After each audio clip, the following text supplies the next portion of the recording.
السلام علیکم، دیسی اردو ٹی وی کی اہم خبروں کے ساتھ میں ہوں عائشہ حمید۔ سب سے پہلے ایک نظر ہیڈ لائنز پر۔ افغانستان کے علاقے پختیا اور کنٹرول میں دہشت گردوں کے کئی ٹھکانے تباہ، 25 دہشت گرد ہلاک۔ اسرائیل اور لبنان میں حزب اللہ کے زیر زمین مرکز تباہ کرنے کا دعویٰ۔ ڈومیسٹک کرکٹ کا بجٹ بڑھانے، پی ایس ایل کو مالیاتی طور پر خود مختار بنانے کی منظوری۔ یورپ میں گرمی سے ایک ہفتے میں 1300 اضافی اموات ہوئی، WHO۔ اب خبریں تفصیل کے ساتھ۔ سیکیورٹی فورسز نے اتوار کی شب انٹیلیجنس اطلاعات کی بنیاد پر افغانستان کے علاقے پختیا اور کنٹرول میں جماعت الاحرار اور کالعدم TTP سے منسلک اہداف کو کامیابی سے نشانہ بناتے ہوئے 25 دہشت گردوں کو ہلاک کر دیا۔ وفاقی وزیر اطلاعات عطا تارڑ کے مطابق سرحدی علاقوں میں دہشت گردوں کے کئی ٹھکانے تباہ کر دیے۔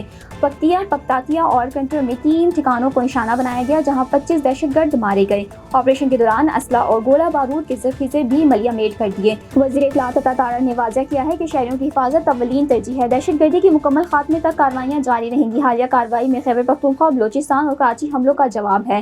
واضح رہے کہ کراچی سے لے کر خیبر اور بلوچستان تک حملوں کا منہ توڑ جواب دیا جا رہا ہے۔ سیکیورٹی فورسز افغان سرحدی علاقوں میں کارروائی کی ہے۔ باجوڑ میں انٹیلیجنس بیسڈ آپریشن کے دوران کالعدم جماعت الاحرار کا اہم کمانڈر خان فروش عرف زبل 7 ساتھیوں سمیت مارا گیا۔ کارروائیوں میں مجموعی طور پر 29 خوارج کو ٹھکانے لگا دیے گئے۔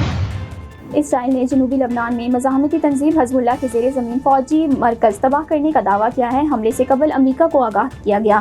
غیر ملکی خبررساں ایجنسی کے مطابق اسرائیلی فوج نے دعویٰ کیا ہے کہ اس نے جنوبی لبنان میں حزب اللہ کے 200 میٹر طویل سرنگوں کے نیٹ ورک کو نشانہ بنایا ہے۔ اسرائیلی حکام کے مطابق زیر زمین تنصیب اور سینکڑوں ہتھیار متعدد میزائلز موجود تھے، تاہم انہوں نے اس دعوے کے حق میں کوئی ثبوت پیش نہیں کیا۔ اسرائیل کا جنوبی لبنان میں عسکری کارروائیاں جاری رکھنے کا اعلان کرتے ہوئے نبطیہ میں حزب اللہ سے منسلک اہداف کو بھی نشانہ بنانے کا دعویٰ کیا گیا۔ Neurological care is a pressing healthcare challenge in Pakistan. That's why Helping Hand USA is building Kind R, a world-class hospital with 130 plus clinics that is set to establish new standards for neurological care in Pakistan. As the first phase nears completion, anticipation is growing for the launch in the second half of 2025.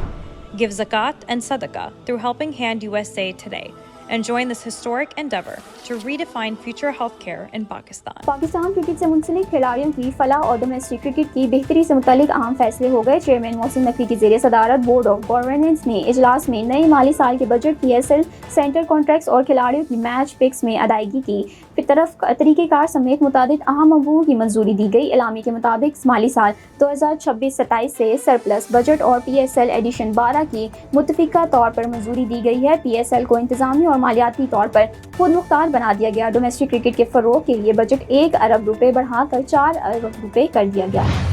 Europe میں جاری شدید گرمی کی لہر کے باعث 21 جون سے اب تک 1300 سے زائد اموات ریکارڈ کی گئی ہیں، جبکہ صحت اور ٹرانسپورٹ کا نظام شدید دباؤ کا شکار ہو گیا ہے۔ جرمنی میں سڑکیں اور ٹریفک لائٹس پگھل گئیں، ٹرام کی پٹریاں اور جوائنٹ متاثر ہو گئے۔ عالمی ادارہ صحت کے مطابق گرمی کی حالیہ لہر نے یورپ کے متعدد ممالک کو متاثر کیا ہے۔ اسپتالوں، ریسکیو اداروں اور ایمرجنسی سروسز پر غیر معمولی دباؤ بڑھ گیا ہے اور امدادی کالز میں بھی نمایاں اضافہ ریکارڈ کیا جا رہا ہے۔ عالمی ادارہ صحت کے ڈائریکٹر جنرل ٹیڈروس ادھانوم گیبریسیس نے سوشل میڈیا پر جاری اپنے بیان میں کہا ہے کہ یورپ کے بیشتر کھلاڑیوں، دفتر اور تعلیمی اداروں کو اپنے اتنے شدید درجہ حرارت کو برداشت کرنے کے لیے تعمیر نہیں کیا گیا، جس کے باعث گرمی کے اثرات مزید سنگین ہو رہے ہیں۔